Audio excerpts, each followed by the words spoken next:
welcome. To On the Couch with, Shuntai here.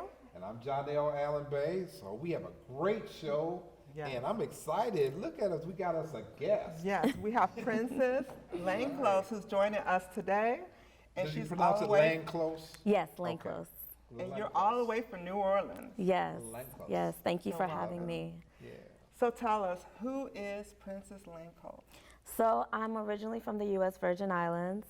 I moved to New Orleans in 2009 to start my education, Okay. pursuing a bachelor's in psychology, moving on to counseling, and now I'm finishing up my PhD in counselor education and supervision. Wow. Tell us about that research now.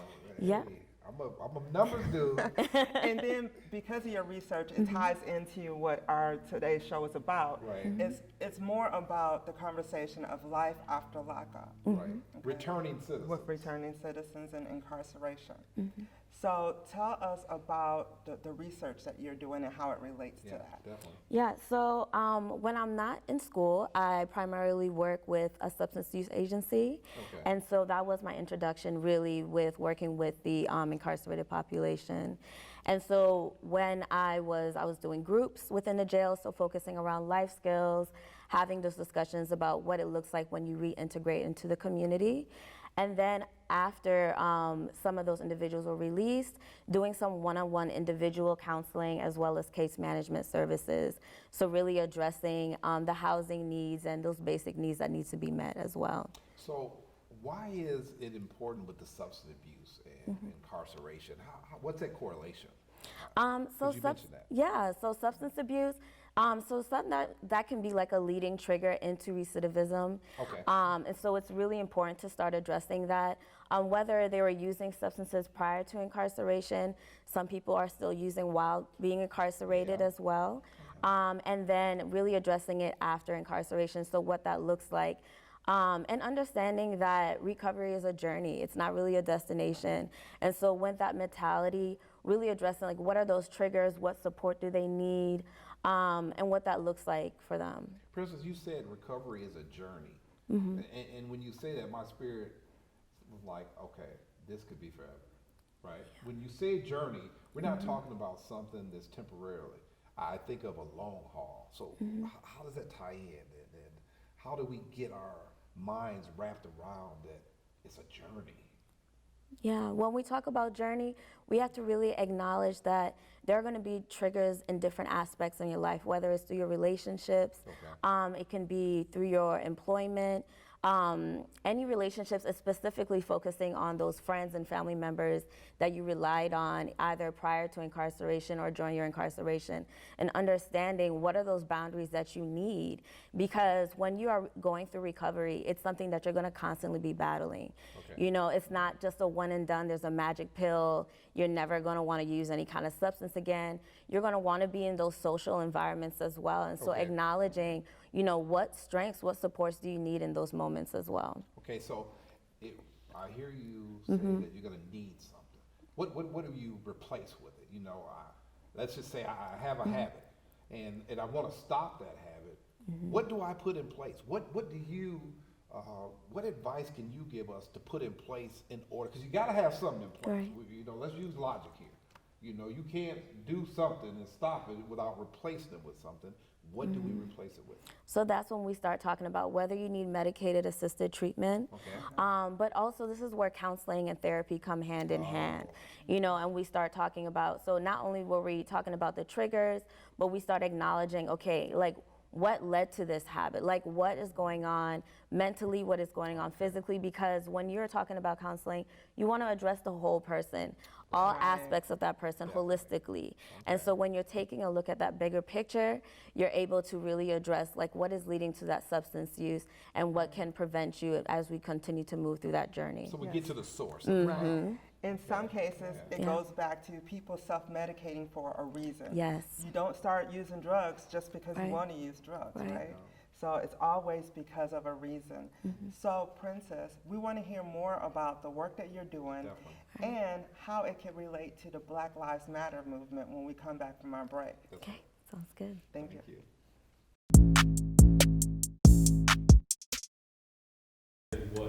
I'm just excited that we're finally brave enough and have vulnerable enough to tell but for you. So for the first time, we're taking that power and we're owning, and I love the word normalize, a reality that we've let somebody else write for us, put in movie and get the credit for us. And we may get a name credit, but we don't get all of the credit. And so I love the fact that we're owning our power, owning our stories, and we're using that to create steps for ourselves. And then we're creating community that makes it okay not to be okay. But we understand that we can move forward together, and you won't be judged through, because that was the other fear as well. Is sitting with, you're gonna be judged. And so now we own that, and I have brothers and I have sisters that stretch far beyond blood, but now they can help me be strong, even when I'm weak, and they wrap their arms around me. So I love this time that we're in. It's empowering, it's motivating, and it's encouraging, because the future is bright, and we're a part of that future. And welcome back.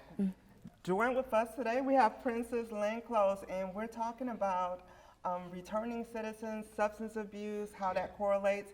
And now we have 70 million Returning citizens Yes. in this country here. You know, you're gonna hear this a lot from me because I'm a numbers dude, you know, and these statistics are out here and they're impactful. And so how, the plan of action, how are you gonna help these 70 million? So I think one of the biggest things that we need to talk about is trauma when it comes down to as far as the counseling role. So yes, we talked previously about substance use, but a lot of those triggers that are associated with that is also trauma. So when you say trauma, what comes to my mind is hurt people hurt people. Right. And when you hear that, what does that say to you, Princess? So I think that's a very factual statement. Hurt people do hurt people. A lot of that is coming from having maladaptive patterns with how you deal with things. Okay. How you, and you know, a lot of the conversations, the biggest thing about communication is not just, it's your reaction to what is happening. You know, how are you able to deliver the message? And so really being able to express yourself in a very healthy manner and be able to tell your story, because that's what really needs to be told, is your story, and how does your story relate to the journey that you have going forward. So what I hear is that you're saying that it's okay to be angry, but we need to know how to express our anger in a positive and healthy way, right? Yeah. Okay. You know, because anger, like, let's not acknowledge that anger is also a survival. It's Okay. part of survival. It is a natural emotion that comes with survival. And so you're going to have anger, you're going to have sadness, you're going to deal with grief. And so our job is not to erase those emotions, but to get what you need out of those emotions to move forward, get the tools that you need from that so it can be constructive. And the trauma that you mentioned, most of the times, it's unresolved trauma. Yes. And sometimes people go into the system, maybe they may not have a trauma, maybe they just made bad choices, but experience trauma while they're incarcerated. Right. A lot of that I has noticed happened. that you pointed over at me, your body language showed that you were referring to me. And I think that trauma comes in all forms. And one of the things is your own experience in life can be traumatic. Yes. Yes. The way you see something. I could go into the storm, right, outside, and hear lightning and be frightened by it. Whereas another person hears the lightning and they may say, man, they just enjoy the rain. And so the way it affects you is differently, and everyone is different. And to be able to tap into that energy is, I think that's what you do. Right, we definitely do that as therapists. Yes. And there is this term that they use called PICS, which is the post-incarcerated syndrome. I suffer from that. And it's much more, it's compared to what we would compare to As PTSD. PTSD. Yes, PTSD. And those are symptoms that go along with it. So what are some of the symptoms that you may experience related to PTSD in incarceration, either post or pre? So that's what we're talking about. Nightmares, the flashbacks. You can actually, a lot of the symptoms are related to soldiers who are deployed and come back. And as such, that's a lot of like my background, and as far as that we should treat people who are coming back into the community just as we treat the soldiers coming back, because they are coming back from a very traumatic experience. And then making sure that you're approaching it from a very evidence-based model. Right. You know, and when I say evidence-based, you know, it's ranging from cognitive behavioral therapy all the way to EMDR, which is eye desensitization movement reprocessing. And it's very, with that particular model, you're really unpacking those unprocessed memories and really targeting. So like that example that you brought up with the thunderstorm, that was a great example where we were talking about where does that really come from, and that Right. can stem from a childhood experience, Well, or my it can mother stem was from fearful of lightning, so therefore, of course, I picked up it being Yeah. in the womb of my mom. Yeah. So I picked it up. But I want to share something about my personal experience with this here. In about It's- 2 minutes. Yeah, I'll take 30 seconds. Right? It's, I noticed that I never want to, you know, be alone because of the fact that I've been isolated. I've been into what they call a whole administrative segregation for a few years. And I always had that fear that, you know, I always want to hold on to something, whether it's my pillow or something or something. I need to feel something next to me because I slept on a bunk without somebody for all those years there. So that's a part of coming back into a society with this here and trying to figure my way. So I just wanted to add that too, Yeah. my personal experience. And your experience matters. So before we go to our break, we're going to talk more about the Black Lives Matter movement and how your work and your research relates to that, especially with the climate we live in today. Yes. So we'll discuss more with Princess Lanclos and Right. Johnell here. And welcome back. Come back.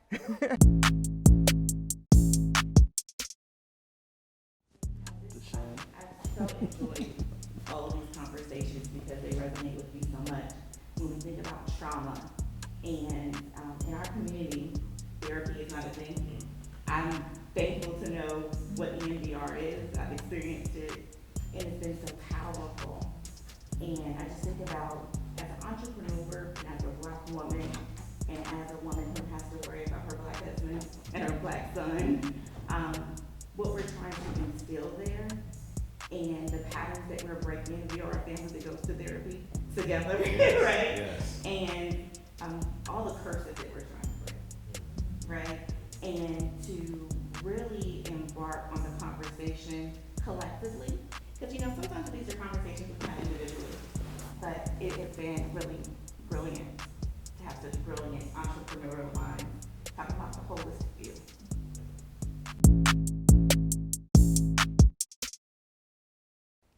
Okay, welcome back. We have Princess Lanclos with us, and Right. we're talking more about trauma, incarceration, and right now we're talking more about her research with the Black Lives Matter, how that correlates with that. Yeah, and so to tie in the incarceration experience also with the Black Lives Matter movement, we're going back to that key term of trauma. Within my research, primarily I'm focusing on that vicarious trauma. And when I'm talking about vicarious trauma, I'm talking about the trauma that may be associated from individuals who don't directly experience police brutality, but are watching it on television, are watching it on social media, and acknowledging and being aware of those symptoms, whether it's like depression or anxiety, that frustration that comes from watching and experiencing that, and how that correlates, because it's important for us to understand that vicarious grief and trauma are intertwined. Right. So you don't have to directly experience a traumatic experience to be traumatized. You can, with the stuff that you see on TV over and over again, those video clips of people being held down, someone dying, Yes. that impacts. It does, and as we speaking of it, I think of myself as a returning citizen. I'm like really petrified because of the fact that one of the things as being a man of hue, I understand that being a man of hue with a record is a lot worse because I don't have that benefit of the doubt. When you run and you see that I've been incarcerated for second-degree murder, well, there's a justification if I'm killed because of the fact that they can always say, well, hey, you know, he was an ex-con and he had a murder and this is what he did. It's what's easy. So I live in constant fear. And when the police getting back at me, I'm always a little bit tense because I don't know what's going to happen. And I try to make sure that I allow them to be at ease and comfortable, and I try to make sure that I speak in a tone where they can understand, listen, I don't want no problems.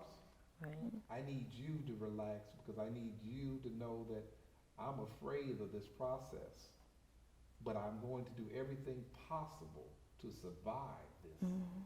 So that's the thinking of a returning citizen. That's a lot more impactful than just a person looking at TV.